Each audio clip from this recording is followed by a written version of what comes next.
A change in your driving style to focus on improving the fuel economy of your vehicle is probably one of the most significant changes you can make and can have huge gains in MPG, obviously depending on how you currently drive. Here's some changes in driving style you could adopt to be more fuel efficient. Driving your vehicle erratically or aggressively will ensure you use more fuel than you need. It's reported up to 60% more. You should pull away from junctions and traffic lights smoothly, as well as not stopping at traffic lights or junctions abruptly. Tailgating other vehicles and needing to brake sharply and regularly is a sure way to ruin your MPG. If possible, try to maintain a constant speed without having to keep accelerating and decelerating continuously. Use the steering, the brakes and the accelerator gently and progressively where possible, and when slowing down, keep your vehicle in gear. This cuts off the fuel to the engine and uses the engine braking to slow you down, which uses almost no fuel. When you need to increase your speed, to use the least amount of fuel, instead of just burying your right foot into the carpet, you should press the accelerator gently until you accelerate up to your desired speed. Also, backing off the throttle just as you approach your desired speed after you've accelerated will also use the momentum that you've built up to get you up to your target speed. Now, you can always accelerate gently again if you don't quite reach that speed.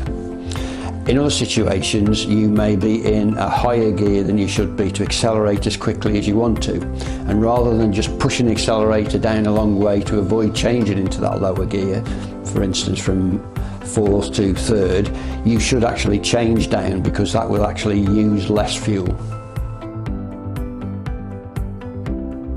When driving, thinking ahead of you and reading the road is a major factor in how much fuel you'll use. Try to anticipate what's going to happen well ahead of you will allow you to see things like junctions, traffic, roundabouts, etc., enabling you to ease off the throttle to slow down naturally or even match the speed you need to keep moving and not have to stop. If you're able to keep the car moving instead of stopping and starting, this has a significant effect on fuel economy, but obviously depends on the traffic conditions.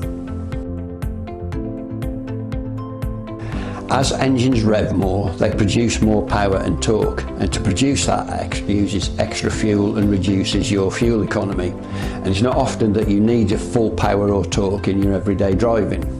So revving the engine up to the red line, whilst it might give you a warm tingly feeling inside and impress the locals, will undoubtedly use more fuel than is necessary.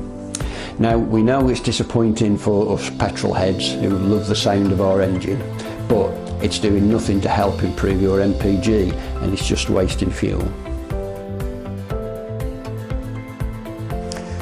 It is estimated that driving at 80 instead of 70, which could lose your licence, could mean your engine uses between 15% and 25% more fuel. Whilst if you drop your speed from 70 on the motorway down to around 55, that could increase your fuel economy in your vehicle by around 10%. To drive more economically, your gear selection is also going to play a major part in improving your vehicle's MPG. As we've already mentioned, driving smoothly and consistently will definitely give you better fuel economy, and being in the right gear at the right time is a key part to this. You shouldn't labour the engine, as that's counterproductive, but try changing up when you think there's sufficient power in the next gear to maintain or achieve the speed or acceleration that you actually need. Now, typically this means changing up at around 2000 RPM in a diesel engine and around 2500 RPM in a petrol, and then you'll see the difference that it makes. You should also try to keep in the highest gear possible and only change down the gearbox when your engine drops down to low revs or you feel like the engine's actually labouring.